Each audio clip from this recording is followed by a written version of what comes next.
descriptions of the skills you're going to learn. 7 skills, and I teach 4 of them in my workshops. The others are kind of common sense. Let's just start with the one that's the most important. Guys, get the most out of this one. Broken record. Now, if you were born after CDs were created, you don't know what a broken record is. A record in the old days was a piece of plastic with grooves dug in it, and you put a needle in it, and the needle made the needle vibrate, made the speakers vibrate. Anyway, if you scratched it, the needle would keep staying in the same groove all the way around the record over and over and over and over and over, like a broken record. It would say the same thing over and over again. That's what he's telling you how to do. Just keep saying the same thing over and over again until you get your money back. It doesn't work with women. You can't keep pestering them for a date. That doesn't work. Although some persistence is very seductive. Day after day, month after month, minute after minute is not what we mean by being persistent with women. That's another topic for another day. Assert yourself and be persistent. I understand that the manager's not here now, and I still want my money back. I understand that. I want my money back. Yes, I know it's not Tuesday, and I want my money back today. Say it over and over and over. 5 times is usually all it takes, and you get your money back, or they give up and stop doing whatever they're doing. Fogging. This is like being a fog bank yourself. You can't be pushed around. There's no resistance. You don't resist. You're fogging them. A skill that teaches acceptance of manipulative criticism by calmly acknowledging to your critic the probability that there may be some truth in his criticism. The probability that there may be some truth in his criticism. For example, John, why don't you grow a beard? Everybody has a beard. You need a beard. You'd look really manly in a beard. Probably you're right. I just don't like beards. That's why I don't have one. But everybody has one. You should have one. You're right. Everybody has one.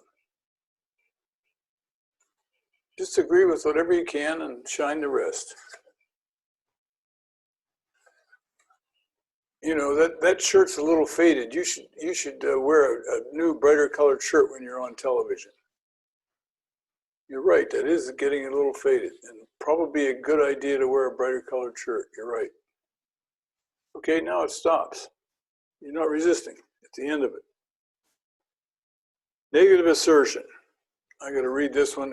He's complicated the way he says it, and I'll try to say it in my own words when I'm done reading it. A skill that teaches acceptance of your errors and faults without apologizing, by strongly and sympathetically agreeing with the hostile criticism about your negative qualities. I'm notorious for being blunt and rude with people that I don't like and I don't want to be around. And people want me to be more diplomatic and more gentle in my dismissal of them. For example, my friends and I like to sit at this outdoor cafe in Uptown Whittier, drinking coffee and smoking weed. Ooh, hey, it's legal in California. Don't call the cops, okay? They'll laugh at you if you call them. They don't have any room in jail for anybody else. Anyway, we're sitting there minding our own business, solving the problems of the world with really brilliant marijuana-filled dreams of how to solve the traffic problems or the Democrats taking over the state or whatever the hell we're solving that night. And a bum comes staggering up. Hey, you got a cigarette? And my response is, get the fuck out of here, you bastard. And they always go away. Sometimes they go, whoa, fuck you, and they go away. But other guys go, no, I don't have a cigarette. How about you? Do you have it? No. Jesus Christ, just tell them to get the fuck out of here. Well, you shouldn't be so blunt. You shouldn't be so rude. You're right. One of them might have a gun one of these nights and shoot my ass. So maybe I should tone it down a little bit. I'm agreeing. They're probably right.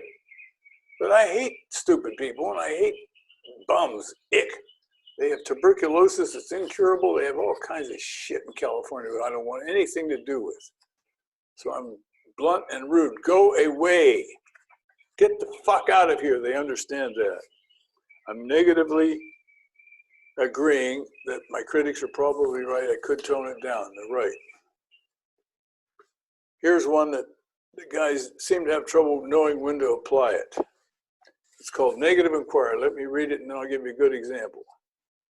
A skill that teaches the active prompting of criticism in order to use the information or exhaust it, while prompting your critic to be more assertive and less dependent on being manipulative. Okay, this is probably the classic example of my entire life. I started teaching assertiveness training for Brandon in 1977. A lot of people that come to therapy are there because they think they're crazy, but they're not. They just don't know how to cope with certain things out in the world. And being assertive is one of the biggest skills you can learn to make yourself like yourself better and be more effective with other people. Okay, now, I learned these skills to be able to teach his clients that, but I had to get really good at it myself, and he would work with me and test me, try to manipulate me and coach me when I get the answers wrong or not do it exactly right. And he said I was a natural, and I agree with him. I am a natural at it, and I'm very good at it. And it's easy for me, and it's easy for you. When I say no, I feel guilty, get the book. The used one is okay, but get it today and start reading it.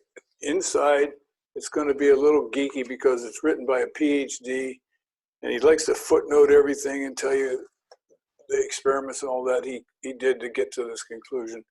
Don't worry about all that. Just get the skills down, practice them, and get good at them, and your whole life is going to change. Now let's get back to negative inquiry.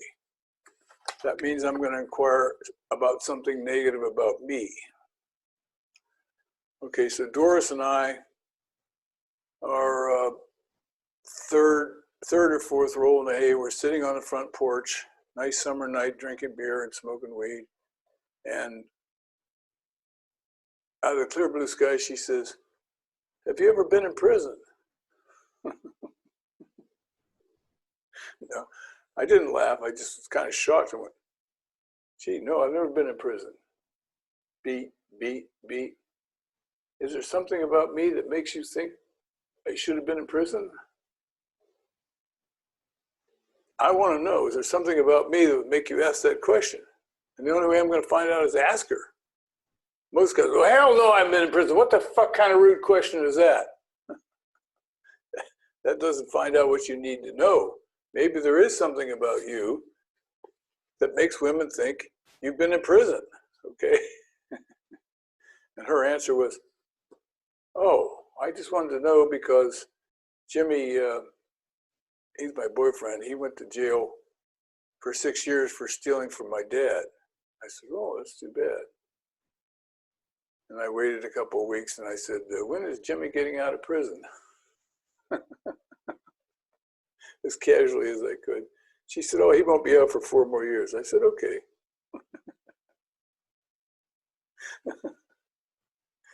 Yeah, I don't need to meet any ex-cons. The last one I teach is called a workable compromise. In your verbal assertive skills, it is practical whenever you feel that your self-respect is not in question to offer a workable compromise to the other person. You can always bargain for your material goals unless compromise affects your self-respect. If the end goal involves a matter of your self-worth, there can be no compromise. What he's saying here is negotiate everything. Everything can be worked out. You can negotiate anything unless you're trying to lose your self-worth or your self-respect when you compromise on whatever it is. So, for example, my second wife, Barbara, and I had the usual little frictions around the house that cause couples a lot of trouble. One of them was, and often is, she didn't like me not hanging my bath towel back up on the rack after I took a shower. And Normally, a wife would whine about it and say, "You never hang your towel back up." But Barbara had gotten this book right along with me, and we practiced with each other all the time. And she said, "You know, when I come in here and your wet towel's on the floor and I have to hang it up, I get frustrated and angry. I'd really appreciate it if you could hang that up when you're done." Now, she has a much higher chance of getting my cooperation by doing that than saying, "You never hang up your towel. I'm tired of this bathroom being a mess all the time." Okay. And I had to learn to say things that bothered me in a way that she could hear too. So one of my pet peeves was she would take the toothpaste tube and mangle it. To me, she was mangling it. To her, it was just a toothpaste tube. Don't worry about it. But I didn't like that. It looked all messy and it was all crumpled up. I like it to start from the bottom and get it all smoothed out. So the solution was, she said, "I'll tell you what, I'll get my own tube of toothpaste and put it in the cabinet and then you don't have to see it." I said, "That's a good idea." So we had our own his and her toothpaste tubes. There's a way to work out problems so nobody has to lose his self-respect or lose the battle. You don't want to lose battles in a marriage because then you're losing the marriage. You don't even want to have a battle. You want to have compromise that you can live with, not compromise that takes your manhood away from you. Okay, that's Don Steele. Step 3 is becoming an assertive man. This is the book on how to do it.